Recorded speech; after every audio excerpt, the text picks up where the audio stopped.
Hume, who's here as well, as part of the Highway Riders, organize a ride every year, first weekend in June, to pay honor and homage to our fallen troops who have fought and died in Afghanistan.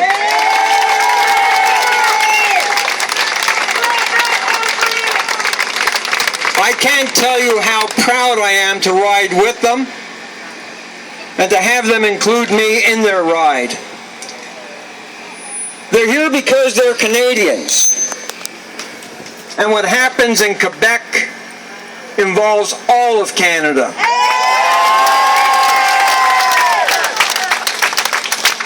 I've received no shortage of emails and texts, angry ones, some vile, saying, "Stay in Ontario, this isn't your business."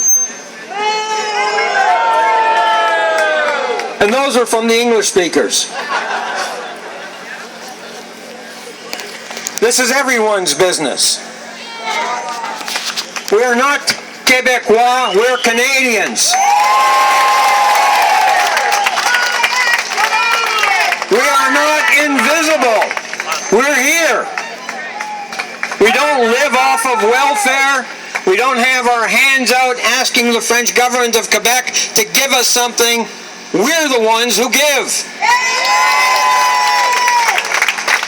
As I said in a recent speech that I had given, the English speakers and the ethnics don't need French Quebec, but French Quebec needs the English speakers and ethnics.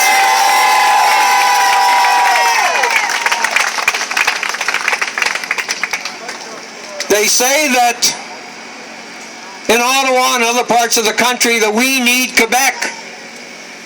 We need Quebec like a hole in the head. It's $10 billion a year to keep a province that treats us like dirt. Quebec needs Canada. So let me make this as clear as I possibly can. We are not, you are not Quebecois, you are Canadians. You will always be Canadians no matter where you are in this country or on this planet. Nobody can take this away from you. Not Pauline Marois, not Bouchard, none of them. No one can take this away from you unless you're prepared to surrender it. Our soldiers, French and English, are dying in Afghanistan, fighting for the freedoms of people who probably don't give a damn about their own freedoms. Meanwhile, in Canada, we have a Charter of Rights that helps discriminate against our own people. A Constitution and a Charter of Rights has nothing whatsoever with protecting the rights of the majority. The majority doesn't need their rights protected. They're the majority. A Constitution is here to protect the rights of the minority, and it is not doing it in Canada.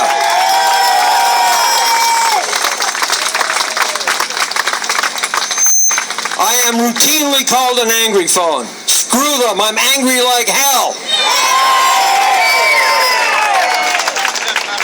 I am called an extremist. Screw them. If you're not extreme protecting your own rights and the rights of others, then what are you? The message is simple. To everyone in the English and ethnic communities, to the English and ethnic media, if we're not prepared to stand up for ourselves, who will? I booked ads on CJAD the other day. You might have heard them. On Thursday and Friday, the rep that I contacted wasn't available when I called to speak with her, and the message that she wasn't available was only in French. The law states very clearly, even though it's a racist and bigoted law, that the media is exempt from Bill 101. But that's the mindset. Remember, when you're standing up for your rights, you're not standing up against anyone else's rights.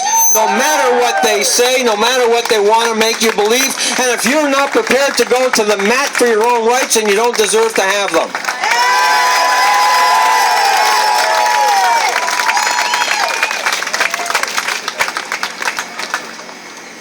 thanked a lot of people for accepting my invitation. There are a lot of people who wanted to speak, but I felt comfortable with the group that we have.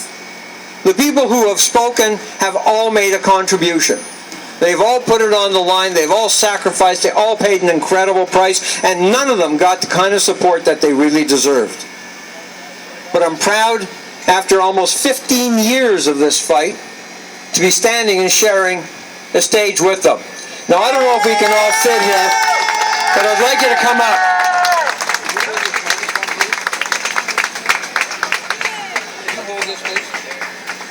Come on, see if it'll support us.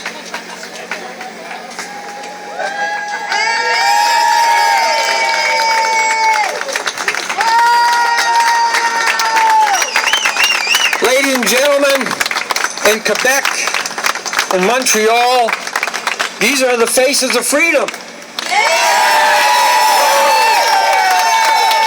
Special thanks to Jimmy Kay. Not just for this, but for everything he does. And Montreal would be lost without him.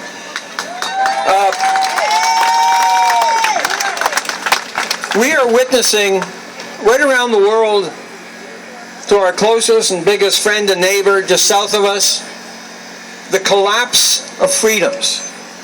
We're looking at the overreach of government in our personal lives, in our social lives, in our political lives, in our corporate lives. I was born and raised a liberal. I'm an absolutely unabashed conservative.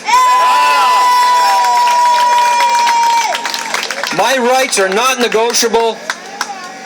My visibility, my equality is not negotiable.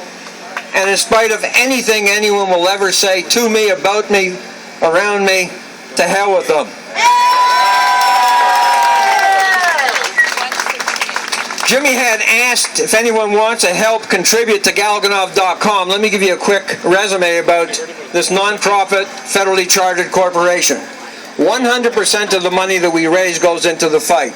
I'm on the hook now for over $375,000 for a language fight in the province of Ontario, where in 4 communities near Ottawa, the unrestricted use of the English language on commercial signs is against the law. We fought this at Superior Court. We fought this at the Court of Appeals of Ontario. And the Supreme Court of Canada refused to hear our appeal. They don't want to get involved in these things. In the province of Ontario, in the city of Cornwall, there are a special language test, a special proficiency test to get to work for the Cornwall English Hospital. You can't be a nurse there unless you can pass a French proficiency exam. So there are great nurses in Ontario who cannot provide the services that the city needs desperately, so they import nurses from Valleyfield, Quebec.